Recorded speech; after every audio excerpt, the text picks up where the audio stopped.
Сәлем достар, бүгін сіздерге 3 қана ингредиенттен жасалатын 20 минутта дайын болатын ашытқысыз сүзбелі булочканың рецептін ұсынатын боламын. Жұп-жұмсақ, нәзік, дәмі өте керемет. Қараңыздар, бөлгенде өте жұп-жұмсақ болып шығады. Міндетті түрде сізде дайындап көріңіз. Жасалу жолы өте оңай. Ең алдымен бізге қажетті жұмыртқамызды ыдысымызға салып, үстінен қант саламыз да жақсылап тұрып венчиктің көмегімен араластырамыз. Жұмыртқа мен құмшекерді жақсылап тұрып араластырып болғаннан соң біз сүзбемізді саламыз.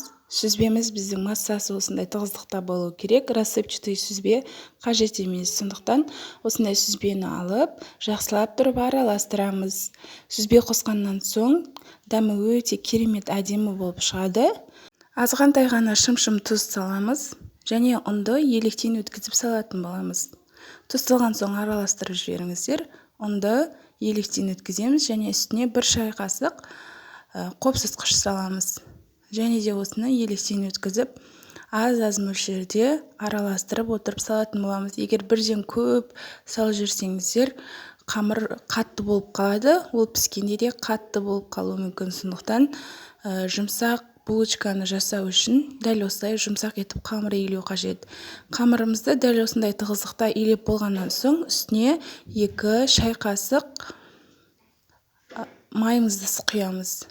Бұл май бізге жұмсақтық береді. Сондықтан майды құйғаннан соң жақсылап тұрып июі қанғанша қамыр жасап илеуіміз қажет. Міне біздің қамырымыз дайын болды. Енді осыны қойып, жақсылап тұрып қолымызды кішкене майлап алып, ұзынша етіп қамыр жасап, оны түрлі бөліктерге бөлетін боламыз. Менде 12, дәл осы менің ингредиентпен жасайтын болсаңыз, 12 штук булочка шығады. Енді қолымызды майлап аламыз да, осылай бәрін бір бөлікке түйіп, қолымыздың көмегімізбен домалатып, дәл осындай доп-домалақ етіп форма жасайтын боламыз. Барлығын противеньге май жағамыз, немесе